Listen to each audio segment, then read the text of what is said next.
So hopefully the kids have been running around and playing all summer, but once they go back to school, they spend many hours a day just sitting still. That's not a good thing on many levels. Teacher and fitness expert Danny Williams owns Next Generation, and she is here to talk about why we have to keep our kids moving even during the school year. So you brought some friends. Welcome. Yes. Give us a quick hi back to the crew, some first names. This is Hayden. He's going to start off with the jump rope today. This is Federico, Naomi, and Amara. Okay, now go ahead and get them started in whatever you want them doing, and then we'll chat. Awesome, very good. So Hayden's going to start with jump rope, 2 feet, right? Okay. Alternating V-ups, 180 jumps, and the Superman. Now you can do the reps or you can do a hold, okay? Got it? All right, sounds good. I like this workout. The kids do the work and we talk. I'm going to be good at this. So tell us a little bit about your... Get started. Come on, I know you're delaying, but we want to see your work. He'll jump with you. You have firsthand experience because you spent time as a teacher in the classroom. So tell us how movement and activity ends up helping them and teachers in the long run.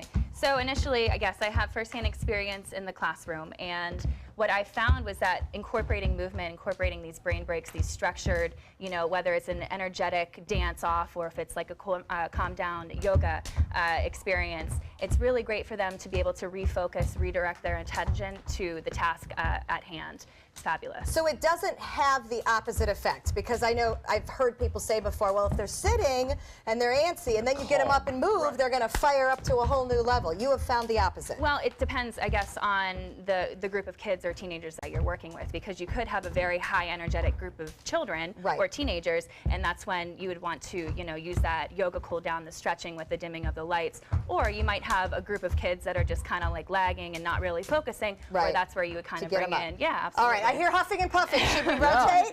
Okay. All right, let's rotate. Very good. Awesome job, guys. No, you're the poor girl doing abs the whole time. It's like, really?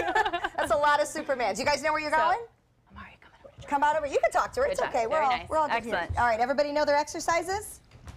Yeah. Good? Okay. All right. I'm getting blank stares, so it must be good. All right, well, let's talk about wellness. Go ahead, Amara. Go ahead, guys. What kind of advantage does it take to get these kids learning that this kind of workout is good at this age? Well, I mean, as we all know as adults, it's really nice to have that in our regular daily routine, and why not teach it and instill it at a young age? It creates such a strong foundation for these children to not only, you know, go through the exercises, but learn the importance of why they're doing it, so that in the future, I mean, it will be already part of their, you know, repertoire of their life, you know? It seems like they embrace it even more than adults do. I mean, I hate to say it, but if you tell me to do line jumps and Supermans for 3 minutes, I'm going to glare at you. Well, that's why, I mean, why not present it in such a fun and enthusiastic way now, so that it will be, you know, a positive experience. And it burns off some extra energy that they may have, obviously. Absolutely. Yeah, yes, and it is all about lifetime habits. Yeah. So, I've just been told we need to rotate again. All right, let's rotate, guys. All right. We've got somebody with the clock who spares you after a minute and a half or so. Good job, guys.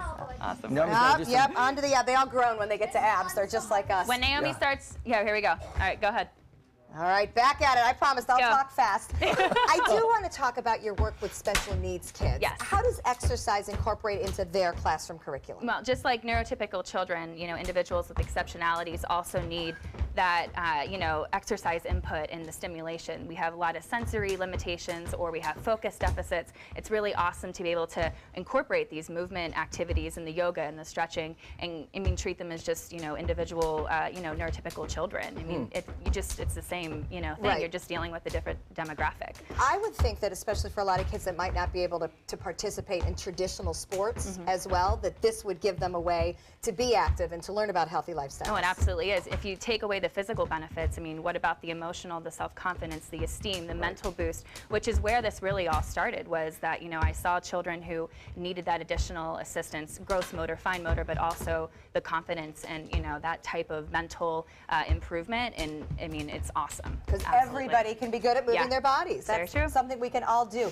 So you specialize in this, but for teachers out there who are heading back to class next week, what advice can you give that they can incorporate into classrooms? Brain breaks. I mean, there are a ton of websites online that incorporate dance. They incorporate the cool down. They incorporate, you know, just getting the body in a stretching mode. Yes, there are websites. If you have brain breaks, you can go on and you can kind of just incorporate these little things. We do Supermans all the time in the classroom. We spell out while we're doing push-ups. Oh, how fun. I mean, so they get down on their stomachs and do that. Hey, yeah. Guess what? I forgot to tell you to rotate. Are you dying? Oops. That was the hardest one, and I stuck you there. I know, I'm sorry. That's why Danny's in charge and not me. I forgot to tell him to stop. Kids. I know. All right, you guys are doing a great job. Go ahead and get started, guys. Last one, yeah? All right, last one. We're almost there. Pushing Tell through. us about a workshop that you were doing that incorporates some other things with fitness. Yeah, so we are running Artistically Fit. It's the second session of the summer. In the past, we did fitness and yoga and nutrition, and this year we added in art of all mediums. So it will be an hour or two of fitness in the morning, followed by yoga, nutrition, team building, and then in the afternoon, positive incorporated art activities for the kids. So something for everybody. Yeah, absolutely. All right, well, it is great. We all know that movement and exercise is a life skill, and as adults, we struggle, I think, to do it enough. So why not get them started early? Thank you so much. No problem. Great Thank information. You Absolutely. guys have done great. Awesome job, guys. Very nice. Kids, Very nice. Do you like how we pawned the exercise off on them this Chill. time? I love Right. it. So Next Generation is a fitness camp, and that they continue to do activities throughout the school year. You can get more information by going to their website. All right, coming up next, our favorite Daredevil is here to dish about his time on America's Got Talent. We got a lot of talent right here, though. Yay! Thanks, kids. Good Guys job, did guys. great. You like to move that move.